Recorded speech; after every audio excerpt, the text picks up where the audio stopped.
most MDs and finance departments are pretty brutal on this one. They just want to know two questions. What's it going to cost me and when do I get my money back?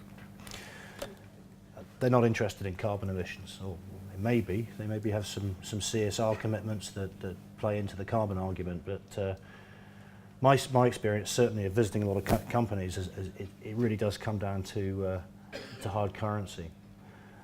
We do need to think about the health and safety considerations. We do need to make sure that there needs to be adequate illumination in all areas at all times. And we need to look at the other benefits as well. So if there is underlighting in some areas, or if we can create a more restful relaxation area by dropping the light levels, there can be good and significant benefits. Of course, very significant benefits to improving daylighting as well. There's some good research around that illustrates, and I think we've quoted it in the online guide that we're producing, we've just released, that that indicates that people work better in natural daylight. They're more productive, to use economic terms, but they actually just be happier, and that's got to be a good thing for everybody. So in terms of how much is this going to cost us? Well, there's two ways of doing it. You can use price books from the internet. If it's just a lamp replacement that you're looking at. If you need to actually start introducing lighting control measures and need the input of an electrician, you may get some useful information from QS type programs like SPONS.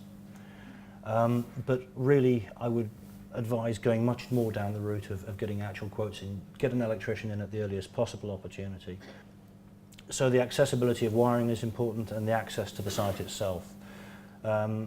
If there's any electrical work at all involved, I'd always advise getting a firm quote from a contractor and not relying on the pricing books. And most contractors don't charge for producing those sorts of quotes, but they will also work with you in the process of developing. In terms of when do we get our money back, I think the simplest way that we normally look at this is simple payback. You may also be working on internal rates of return, or being asked to produce a net present value of certain projects. Those are, I think, more appropriate to longer term investments, and a lot of the investments we're talking about in terms of lighting control and lighting lamp replacement are going to have under a 5-year payback. The force of interest over, to use an actuarial term, the force of interest over 5 years isn't that great. Interest rates are so low at the moment. And if you're looking at a 2-year project, really it's simple payback that we're interested in, rather than net present value. So what is the simple payback? It's just the amount of time that it takes for an investment to be repaid by the savings which it achieves. I realise that this is simplistic. It ignores maintenance costs, and importantly it ignores savings through improved longevity. And as the gentleman asked me earlier, this is a very difficult thing to assess, because we don't really have the data at the moment to say how long modern lamps will last.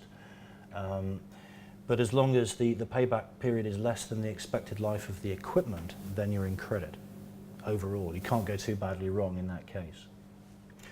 So to calculate it, it's the cost of the measure divided by the savings achieved per annum. So the cost of the measure is in pounds, the saving achieved per annum is in pounds per year. And for those of you who are mathematically minded, the years ends up back on the top line, so you get an answer in years. You can simply divide the one by the other. So to look at this as an example, coming back to our WC lighting in a single shift factory, again we've dropped from 8 to 4 lamps, so we've got a 200 watt new power consumption, and we've already been through the calculations to get us down to a saving of £103 per annum. Now very roughly, I'm assuming that it's going to cost £70 to install a PIR. It could be a lot more. If you've got an electrician in doing a whole bunch of other work, it could be a lot less. But let's say it's going to cost £140 to do that job, divided by £103 gives you a payback period of 1 year and 4 months. If the visits to the WC are more concentrated, if people visit them in groups, then you get a faster payback than that. I see some of the ladies smiling. They obviously visit the WC in groups. We chaps don't do that. So that is the basis of how we work out the payback. It's pretty straightforward. In the back of your delegate packs, there are some guide prices. There's an error in one of them. I've already mentioned it to some of you. The LED one for high bay lighting, I think, really should be 100 watts, and cost is more likely to knock onto a couple of £100, and we've got a much lower cost in there. So apologies for that.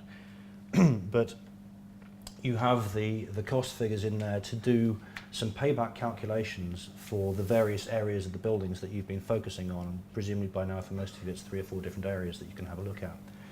So we can do that. Just to summarise it, when building that business case and presenting it to your management, you need a rationale. Why are we doing this? It may just be about saving money. There may also be a CSR component to this. You need to describe the measure. You need to put the costs in there, including hard quotes, preferably. Work out the payback, and then set out clearly any other benefits and any other considerations that you need to take into account. For example, there might be some interruptions to the normal operation of the unit. These things need to be spelt out so that management are aware of all the likely risks and benefits to lighting upgrade programs.